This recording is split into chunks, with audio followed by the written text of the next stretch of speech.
है, दुर्भाग्यपूर्ण है और मैं समझता हूं संसदीय लोकतंत्र के इतिहास में इससे बड़ा काला धब्बा कुछ है। जिस तीव्रता से ये निर्णय लिया गया, जिसके पीछे आधारहीन तथ्य और तर्क रहे हैं।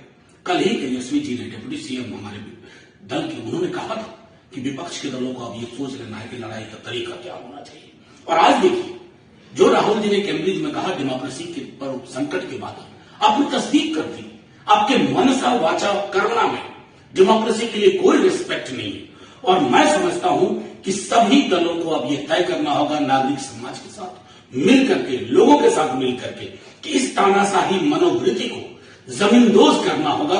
अन्यथा हिंदुस्तान का जो 75वें वर्ष आजादी में जो नुकसान हो रहा है ना, उसकी भरपाई कतई संभव नहीं होगी। ये सिर्फ राहुल गांधी की लोकसभा सदस्यता रद्द नहीं हुई है, लोकतंत्र मृत घोषित हुआ आज। Official declaration of the death of democracy. Rahul Gandhi पे बोल नहीं, देखिए, ये उत्तर प्रदेश में आपको याद होगा, समाजवादी पार्टी के नेताओं के खिलाफ भी कई बार इस तरह के मामले आए हैं।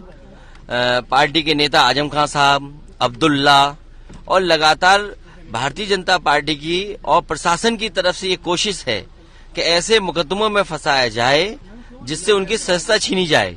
अभी हाल ही में आपने सुना होगा, इरफान सोलंकी कानपुर के, एक बाहर से आईपीएस बुलाया गया दूसरे प्रदेश से, और उत्तर प्रदेश में उसे मौका दिया गया और उससे खुली छूट दी गई कि आप उत्तर प्रदेश में तब तक रहोगे जब तक समाजवादी पार्टी के लोगों की आप सदस्यता नहीं छीन लोगे। और यही काम आपके रामपुर में हुआ। एक डीएम आईएएस जो दूसरे प्रदेश के कैडर का था, उसको बुलाकर के ये निर्देश दिए गए शासन से कि आपको आजम खान साहब की, अब्दुल्ला की राजनीति खत्म करनी है और उनकी सदस्यता छीननी है। तो ये जानबूझ करके बीजेपी साजिश कर रही है, षड्यंत्र कर रही है विपक्ष के लोगों के साथ। और कांग्रेस के पार्टी के नेता को सोचना चाहिए, कानून कभी उन्हीं के जमाने में आया था, उसी की वजह से आज उनकी सदस्यता जारी है।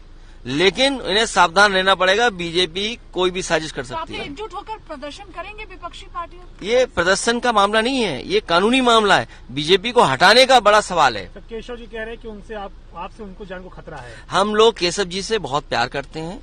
केशव जी के बारे में हम लोग जान गए हैं, वो एकदम क्या कहेंगे कि बिल्कुल ठोस भाजपाई हैं। वो, उन्हें उम्मीद खत्म हो गई है, वो मुख्यमंत्री वगैरह नहीं बन सकते हैं, वो ठोस भाजपाई हैं। हम सोचते थे शायद सामाजिक न्याय के कुछ काम करेंगे, सामाजिक न्याय को लेकर के कुछ बात हमारी सुनेंगे, विपक्षी लोग सुनेंगे, लेकिन अब पता लगा है कि वो सामाजिक न्याय के खिलाफ हैं, पिछड़े दलितों के खिलाफ हैं।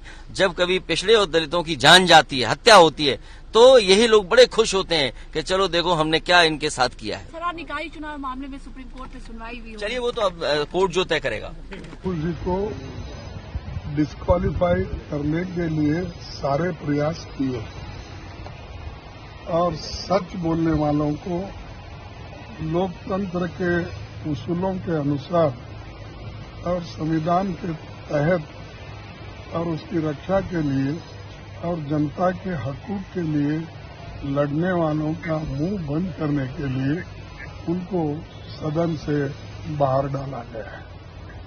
और ऐसी कौन सा बड़ी अपराध थी कि डिफेमेशन केस में जिस व्यक्ति को कोई संबंध नहीं है और वो व्यक्ति कोई बैकवर्ड क्लास का, फॉरवर्ड क्लास का, ये क्वेश्चन भी नहीं है, लेकिन जो लोग यहाँ पर से पैसे लेके भागे, जो नीरव मोदी होंदे हो, ललित मोदी होंदे हो, मल्ल्या होंदे हो, क्या बैकवर्ड क्लास के थे क्या?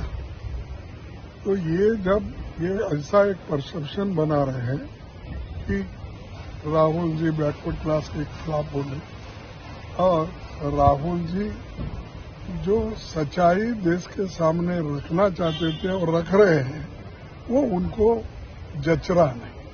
तो इसीलिए वो अगर राहुल जी को बाहर डाले तो उनकी समस्या खत्म होती है, ऐसा उनके समझ में आता होगा, लेकिन उनकी समस्या खत्म होने वाले नहीं।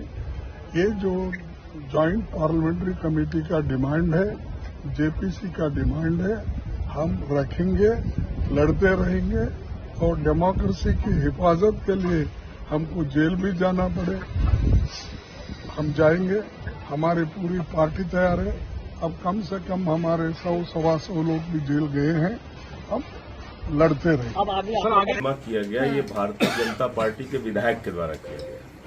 तो पहली बात, बीजेपी जो है उसका एक ही मिशन है पूरे देश के अंदर कि सारे विपक्ष को खत्म करो, सारे विपक्ष के नेताओं को जेल में डाल दो, उनको सजा कराओ, उनको चुनाव लड़ने से अयोग्य घोषित कराओ।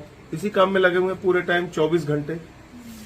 प्रधानमंत्री जी के बारे में ये भी कहा जाता है कि 5 घंटे सोते हैं या 2 घंटे सोते हैं या 3 घंटे सोते हैं, किसी को पता नहीं। तो बाकी समय जब जगते हैं तो करते क्या वो? यही करते हैं